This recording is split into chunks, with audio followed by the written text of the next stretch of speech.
Today we are going to make fruit compote. You may not know what that is, but ask your grandma, ask your great grandma. They probably prepared it all the time. All it is stewed fruit. And when you stew the fruit, when you cook the fruit, it makes its own syrup and it's really good. I call it grandma's tiger fruit. And the reason why I call it grandma's tiger fruit is because one of the main ingredients that I use are prunes. And I will use about half a cup of orange juice. So that's about a half of this. I've already turned my stove on low because I'm gonna cook it for about 6 minutes on low, and then I will turn it up. A 16-ounce can, I'm gonna use about 12 ounces of it. And these are my dried prunes. And I was really amazed. I served this at a party. Can you believe that? I served it at a party and it went over like ice cream and cake. Water.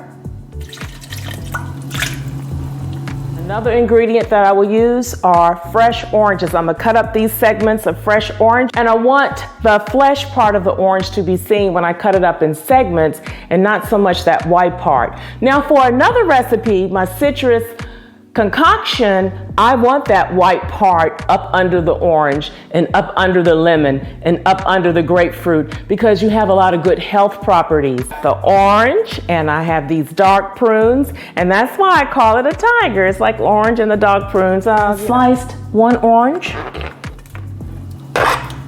And my last ingredient is about 2 tablespoons of raw honey. And you don't have to add honey because it's sweet enough from the prunes particularly. So I'm gonna turn it up. I've got it on low. Sometimes I put everything in the pot. Sometimes I don't put the oranges in. I put those in later because the oranges can sometimes get mushy. And I'm going to also add, you can use 1 or 2 fresh cinnamon sticks and cook it up. That really adds a nice twist to it. So here I have it in the pot. It's boiling. Boil a little bit, then I'm gonna turn the heat down to low, let it simmer for about 5 minutes or so until I see it really thicken like a syrup or the consistency of almost a honey. And then I've turned it down, kind of stirred it a little bit, and it's already made its syrup. You want to cook it longer if you want a thicker syrup, but this is fine the way it is. And we're just going to put that in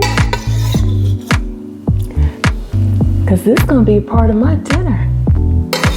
Peaches and the orange and those cinnamon sticks, those fresh cinnamon sticks and the honey, it mellows it out so you don't taste just prunes, it mellows it out. I decorate it with the cinnamon sticks. I know we don't eat the cinnamon sticks, but I kind of just decorate it with the cinnamon sticks. And if you want, you can put a fresh orange slice right there, and that makes it look really nice. So that's our Grandma Tiger's fruit. And you definitely want that. That's a good way to help you to eliminate. I mean, it comes together and it's a nice thick syrup. And again, if you don't like the taste of prunes, it kind of mellows it out with the other fruits that cook with it. This is very good.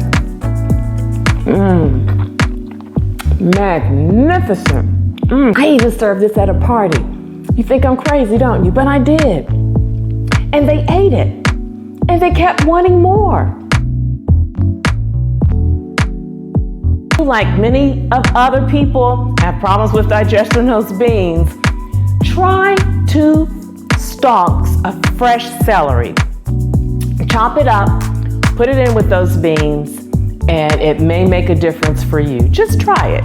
We promote good living in Das Cafe, and there's a message for you, so stay tuned for that. And I'm gone, I'm out, but I want to see you next show. I'm Das, and thanks for joining me.